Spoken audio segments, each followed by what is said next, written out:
Bien-aimés dans le Seigneur, Shalom. Nous sommes dans la joie de nous retrouver ce mercredi 17 août 2022 pour une nouvelle méditation biblique et nous vous saluons au nom de notre Seigneur et Sauveur Jésus-Christ. Dans lire un texte dans les psaumes, psaume 68, les versets 20 et 21. Psaume 68, 20 à 21, voici ce que déclarent les Écritures. Béni soit le Seigneur chaque jour. Quand on nous accable, Dieu nous délivre. Dieu est pour nous le Dieu des délivrances. Et l'Éternel, le Seigneur, peut nous garantir de la mort. Le Dieu des délivrances, tel est le thème de notre méditation de ce mercredi 17 août 2022, le Dieu des délivrances. Nous nous retrouvons parfois dans des situations qui nous emprisonnent. Cela sur le plan physique, sur le plan moral ou spirituel, social. Cet emprisonnement est l'œuvre des forces du mal, mais parfois aussi le fruit de nos erreurs et engagements malencontreux. Certains en sortent, d'autres par contre y restent toute leur vie. Dans le texte du jour, le psalmiste exalte le seul qui peut nous délivrer de toutes nos prisons, l'Éternel. Nous avons tout intérêt à recourir à lui, car il peut nous délivrer et nous garantir de la mort. Voici quelques leçons que nous pouvons tirer de notre texte de ce jour. D'abord, nous voulons parler des prisons de la vie. Les prisons de la vie. Jérémie, dans Lamentation, chapitre 5, dit « Il a bâti autour de moi, il m'a environné de poison et de douleur. » Bien-aimés, les prisons de la vie sont des situations de douleur, des situations difficiles, des situations desquelles nous ne pouvons pas sortir de nous-mêmes. Et ces situations nous emprisonnent. Cela vient de plusieurs sources. Nous pouvons nous retrouver accablés ou dans une prison à cause du péché.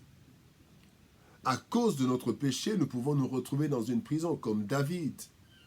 Une prison. Il était bloqué, il voulait absolument sortir de cette prison parce qu'il avait un problème. Il est sorti avec Bathsheba et Bathsheba est tombée enceinte. Que faire? C'est une femme mariée. Il était dans une prison. Il a cherché comment s'en sortir. Et cette prison a duré. À cause du péché, nous pouvons nous retrouver dans des prisons. Nous pouvons nous retrouver dans des prisons à cause du châtiment de Dieu. Dieu nous châtie et nous met dans une prison. Il a mis Jonas dans la prison. À cause de l'entêtement, de la têtutesse de Jonas, il a emprisonné dans le ventre du poisson.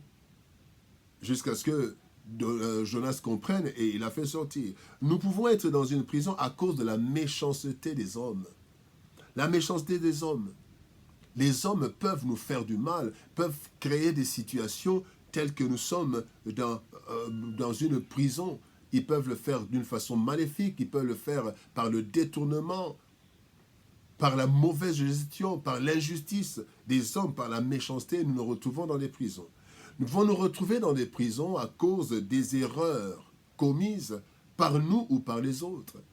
Bien-aimés, toutes les prisons ne sont pas des péchés que nous avons commis, ne sont pas provoqués par nos péchés, mais aussi par nos erreurs. Nous pouvons faire une erreur d'engagement, une erreur au niveau des études, une erreur au niveau d'une alliance. Ce n'est pas un péché, mais c'est une erreur qui nous met en prison. Une erreur dans l'engagement, dans un service, dans le mariage, dans telle chose. Et cette chose devient une prison. Mais aussi les erreurs des autres. Les autres ont mal géré, pas mal géré. En fait, ils se sont engagés dans des situations sans le savoir, des situations qui ont causé un emprisonnement. Nous sommes aussi dans la prison à cause des circonstances malheureuses de la vie. Des catastrophes naturelles, des maladies, des pandémies, et nous nous retrouvons en prison. Nous nous étions retrouvés en prison, bien aimés, il y a quelque temps, à cause de la Covid-19. Et nous étions vraiment dans une prison avec les quarantaines, avec les distanciations et tout. C'était les prisons, bien aimés, les confinements. Et nous pouvons aussi être emprisonnés par le diable lui-même, qui se lève et qui nous met dans une prison. Bien-aimés, cette prison nous ronge et nous ne savons pas comment en sortir. Suite à notre faiblesse humaine, nous sommes alors accablés et parfois même désespérés. Parfois, nous ne sommes même pas conscients de cet emprisonnement, mais nous constatons seulement les effets négatifs de l'emprisonnement, sans savoir que nous sommes emprisonnés. La deuxième leçon, nous voulons parler du Dieu des délivrances. Dans Romains chapitre 7, verset 24, Paul s'écrit « Misérable que je suis, qui me délivrera du corps de cette mort ?» Quel que soit le niveau d'emprisonnement dont nous sommes victimes, l'Éternel nous en délivre. Il dit dans sa parole, dans le psaume 34, verset 20, « Le malheur atteint souvent le juste. » Oui, souvent, il y a des malheurs, il y a des situations à cause de l'ennemi, à cause de plusieurs choses. Et l'ennemi nous accable, nous tombons parfois dans les erreurs. Et le malheur atteint souvent le juste. Mais ce que j'aime, c'est la fin, la deuxième partie. Il dit, mais l'Éternel l'en délivre toujours, toujours. Il y a souvent, il y a toujours. Chaque fois que nous sommes dans une sorte de prison, Dieu nous délivrera toujours. Parce qu'il est le Dieu de la délivrance, le Dieu des délivrances. Personne ne peut résister à la puissance de notre Dieu. Bien-aimé, Dieu délivre des prisons des méchants par sa force triomphante. Quand ce sont des méchants qui nous ont fait entrer, il nous fait sortir par sa force puissante, triomphante. Et Dieu nous délivre des prisons que nous-mêmes avons suscitées par sa miséricorde. Par sa miséricorde, quand nous lui demandons pardon, quand nous nous repentons, Dieu nous délivre. Et il nous délivre de ses châtiments par son amour et sa bonté. Le châtiment de Dieu ne dure pas jamais. Il y a un temps après le châtiment, Dieu nous relève, il nous fait sortir. Il a fait avec Israël, chaque fois qu'Israël était en captivité, Dieu, après un temps, faisait sortir Israël de la captivité à cause de son amour. Bien-aimé, aucune prison ne peut subsister devant notre Seigneur. La troisième et dernière leçon, c'est que Dieu nous garantit de la mort. Il est dit, et l'Éternel, le Seigneur, peut nous garantir de la mort.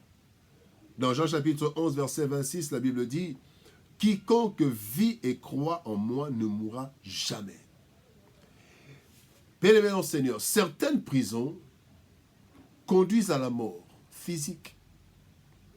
À cause d'une situation qui perdure, il y en a qui meurent.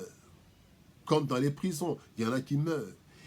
Il y a la mort morale, où la personne, à force d'être accablée, il est dans une prison financière, une prison sociale. Finalement, il tue sa morale. Il tue cette morale et il peut aller faire n'importe quoi parce qu'il était dans une prison, cherchant à en sortir. Il entre maintenant dans la mort morale. La mort spirituelle, ceux qui, à cause de la prison, vont toucher au fétiche, vont toucher au gris-gris. Ils meurent spirituellement, ils sont séparés de Dieu. La mort sociale. Bien-aimés, puisque Dieu nous délivre de toutes ces prisons, nous avons donc la garantie de ne jamais connaître la mort, même en prison.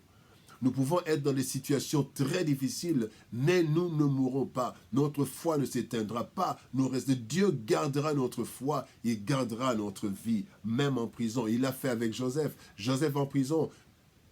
Est-ce que la femme de Potiphar n'avait-elle pas cherché à ce qu'on tue Joseph dans la prison? Nous ne savons pas. Mais il y a des personnes qui sont recherchées, qui sont tuées dans la prison. On n'a pas pu atteindre Joseph. Joseph dans la prison, il est devenu l'ami du chef de la prison, de l'administrateur. Dieu nous garantit de la mort. Oh, quelle assurance! Les ténèbres ne régneront donc pas toujours dans la vie de ceux qui appartiennent à Dieu. Non. Dieu nous garantit, il garantit notre sortie de la prison et pendant que nous sommes dans la prison, il nous protège, il nous garantit de la mort. Il est le Dieu des délivrances. Et avant, quand nous ne sommes pas encore délivrés, il est avec nous dans cette prison, dans cette situation. Il est avec nous, il nous donne assez de force pour supporter jusqu'à la fin. Le Dieu des délivrances. Parfois, les problèmes de la vie nous accablent et nous nous retrouvons comme dans des prisons. Mais Dieu, le Dieu des délivrances, nous fait sortir de toutes les prisons et quand nous sommes encore dans la prison, il nous garantit de la mort, il nous donne la paix, même quand les choses ne sont pas encore arrangées. Faisons confiance à Dieu, car il est le Dieu des délivrances.